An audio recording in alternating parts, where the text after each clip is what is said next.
خودکشی کرنا ایک انتہائی سنگین اور ایک انتہائی بڑا جرم ہے، اور آخرت میں اس شخص کے لیے اللہ تعالیٰ کی طرف سے جہنم کا فیصلہ کر دیا جاتا ہے۔ معاشرے میں کچھ افراد ایسے ہوتے ہیں کہ معاشی تنگی کی وجہ سے یا کسی اور پریشانی مصیبت کی وجہ سے وہ اپنے آپ کو قتل کر دیتے ہیں، خودکشی کر لیتے ہیں۔ یہاں تک کہ دیکھنے کو ملا معاشرے کے اندر کہ کچھ لوگ اپنی اولاد کو بھی قتل کر دیتے ہیں اس وجہ سے کہ میں کھاؤں گا کہاں سے، میں اپنی اولاد کو کہاں سے کھلاؤں گا، میں قرض تلے اتنا دبا ہوا ہوں، میں قرض کیسے چکاؤں گا، تو یہ میری اولاد کے لیے زندگی گزارنا، میرے لیے زندگی گزارنا مشکل ہوگی۔ تو وہ بندہ اپنے آپ کو، اپنی اولاد کو، سب کو قتل کر دیتا ہے اور یہ سمجھ رہا ہوتا ہے کہ میرا اب اس معاملے سے چھٹکارا ہو گیا۔ تو ان لوگوں کو سمجھ لینا چاہیے، اللہ تعالیٰ قرآن کے اندر فرماتے ہیں کہ وَلَا تَقْتُلُوا أَنفُسَكُمْ، کہ اپنے آپ کو قتل مت کرو، اپنے آپ کو خود ہلاکت کے اندر مبتلا مت کرو۔ اور اسی طرح اللہ نے یہ بھی فرمایا کہ وَلَا تَقْتُلُوا أَوْلَادَكُمْ خَشْيَةَ إِمْلَاقٍ، کہ آپ تنگ دست ہیں، مالی حالات آپ کے ٹھیک نہیں ہیں،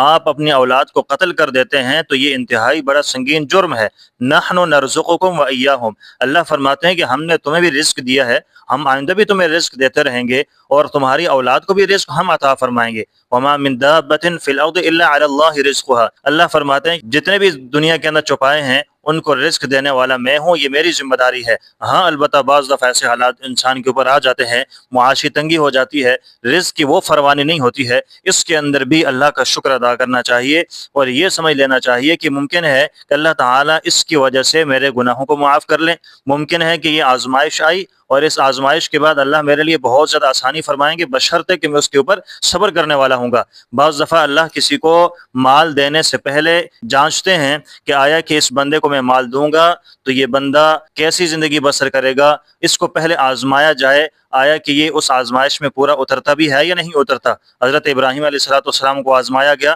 حضرت ابراہیم کے پاس کچھ بھی نہیں تھا، کھانے پینے کے لیے کچھ بھی نہیں تھا، اپنی بیوی اور چھوٹے بچے کو وہاں چھوڑ کر چلے گئے تھے، لیکن اللہ تعالیٰ کی آزمائش پر پورا اترنے کے بعد کیا ہوا، اس صبر کے بدلے میں اللہ تعالیٰ نے وہاں سے زمزم پانی جاری فرما دیا۔ تو یہ بڑی آزمائشیں ہوتی ہیں، انسان کے اوپر آتی ہیں، اس کے بعد اللہ اس انسان کو بڑا رتبہ عطا فرماتے ہیں۔ حدیث مبارکہ کے اندر آتا ہے حضور علیہ السلام نے فرمایا بعض دفعہ اللہ تعالیٰ کسی انسان کو ایک بڑا مقام عطا فرمانے والے ہوتے ہیں، لیکن وہ بندہ اپنے اعمال کی وجہ سے وہاں تک نہیں پہنچ پاتا، اللہ تعالیٰ اس کو کسی مصیبت پریشانی کے اندر مبتلا فرما دیتے ہیں، پھر اس کو اس کے اوپر صبر عطا فرماتے ہیں، اس بندے کے اس صبر کرنے کی وجہ سے اللہ تعالیٰ اس بندے کو وہ مقام عطا فرما دیتے ہیں۔ تو دیکھیں حالات زندگی میں کسی کے اوپر آ جاتے ہیں تو ان حالات میں خودکشی کرنا انتہائی بڑا جرم ہے، اس سے اپنے آپ کو بچا کے رکھیں، معاشرے کو بچا کے رکھیں، اپنی اولاد کو یہ درس دیں کہ اس سنگین جرم سے اپنے آپ کو بچا کے رکھیں۔ چند حدیث مبارکہ ہیں، میں آپ کے سامنے وہ بھی بیان کر لیتا ہوں تاکہ بات واضح ہو جائے۔ قرآن کی روح سے جو بات تھی میں نے آپ کے سامنے ذکر کر دی ہے،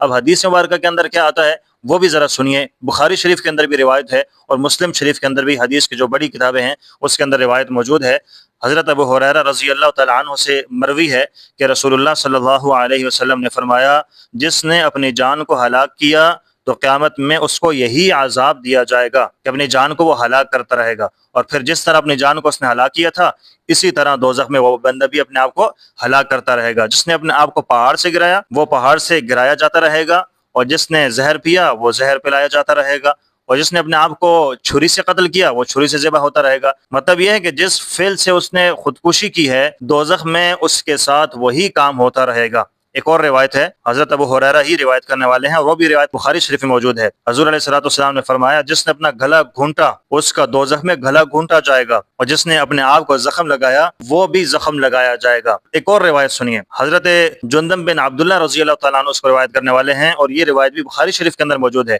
نبی کریم صلی اللہ علیہ وسلم نے فرمایا ایک آدمی کو زخم لگ گیا، اس کو تکلیف پہنچی ہے، اس کو سخت قسم کے زخم لگے ہیں، تو وہ بندہ فرمایا ابھی مرا نہیں تھا، زخم لگے تھے، تکلیف میں مبتلا تھا، فرمایا کہ اس تکلیف کی شدت کی وجہ سے اس نے یہ کیا کہ اپنے آپ کو پہلے ہی مار دیا، پہلے ہی ختم کر دیا۔ تو فرماتے ہیں کہ اللہ تعالیٰ نے یہ فرمایا اے میرے بندے تو نے اپنی جان دینے میں جلدی کر دی ہے، میں نے تجھ پر جنت کو حرام کر دیا ہے۔ زخم لگی ہے، تکلیف پہنچی ہے، اس کو اذیت کے اندر تھا، تکلیفوں کے اندر تھا، لیکن اس نے یہ کہا کہ میری تکلیف ختم ہو جائے گی، میں مرنا تو ویسے بھی ہے، ابھی جلدی سے اپنے آپ کو ختم کر دوں تاکہ میں اس اذیت اور تکلیف سے بچ جاؤں۔ تو فرمایا کہ اس بندے کے اوپر بھی اللہ تعالیٰ نے جنت کو حرام کر دیا۔ اللہ فرماتے ہیں کہ تم نے جان دینے کے اندر جلدی کر دی، جو فیصلہ میں نے طے کیا تھا اس سے پہلے تم نے کیوں جلدی کی ہے؟ تو لہٰذا میرا یہی پیغام ہے سب کے لیے، سب کو میں یہی کہوں گا کہ اپنے آپ کو اس برے فعل سے، ایک قبیح فعل ہے، انتہائی برا فعل ہے، اس سے اپنے آپ کو بچا کے رکھیں، اپنے اہل خانہ کو سب کو بچا کے رکھیں۔